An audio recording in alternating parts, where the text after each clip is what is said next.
قبل أن يأتوني مسلمين. قال عفريت من الجن أنا آتيك به قبل أن تقوم من مقامك وإني عليه لقوي أمين.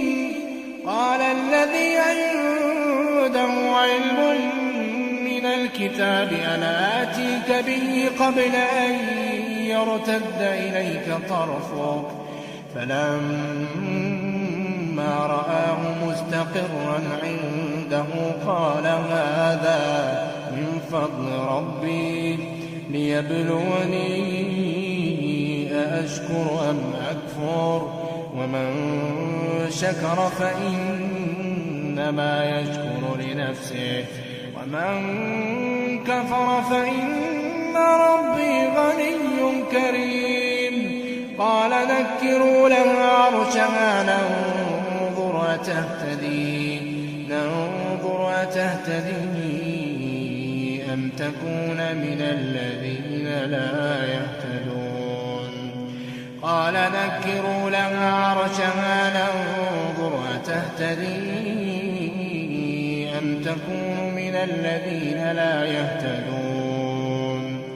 فلما جاءت قيل هكذا عرشك قالت كأنه هو وأوتينا العلم من قبلها وكنا مسلمين.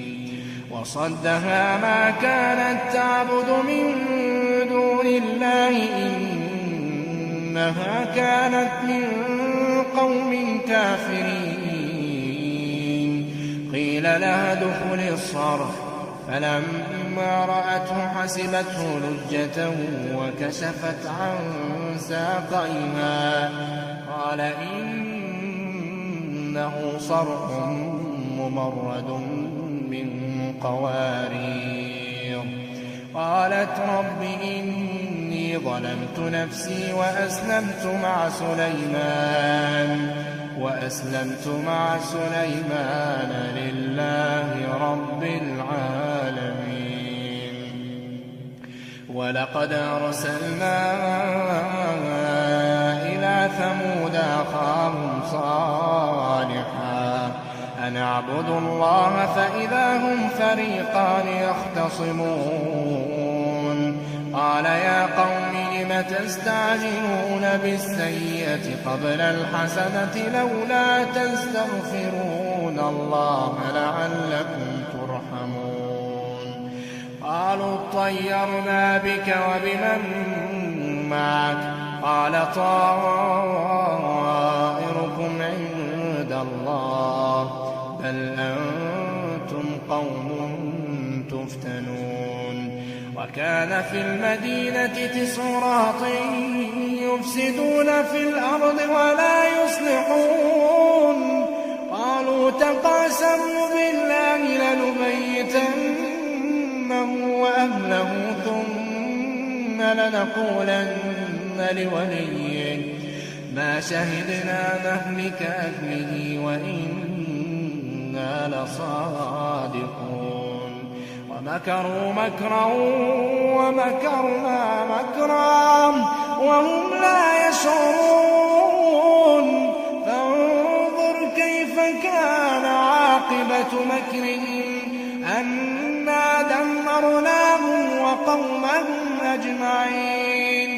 فتلك بيوتهم خاوية بما ظلموا إن في ذلك لآية لقوم يعلمون. وأنجينا الذين آمنوا وكانوا يتقون.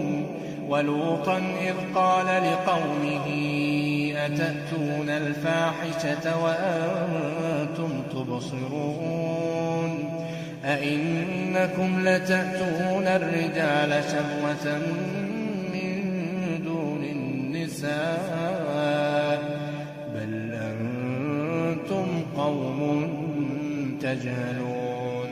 فما كان جواب قومه إلا أن قال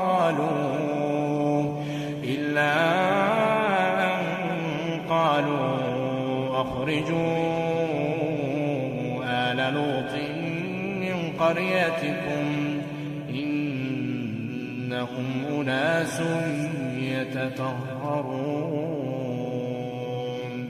فَأَنجَيْنَاهُ وَأَهْلَهُ إِلَّا امْرَأَتَهُ قَدَّرْنَاهَا مِنَ الْغَابِرِينَ وَأَمْطَرْنَا عَلَيْهِم مَّطَرًا فَسَاءَ مَطَرُ الْمُنذَرِينَ قُلِ الْحَمْدُ لِلَّهِ وَسَلَامٌ عَلَىٰ عِبَادِهِ الَّذِينَ اصْطَفَىٰ اللَّهُ خَيْرٌ أَمَّا يُشْرِكُونَ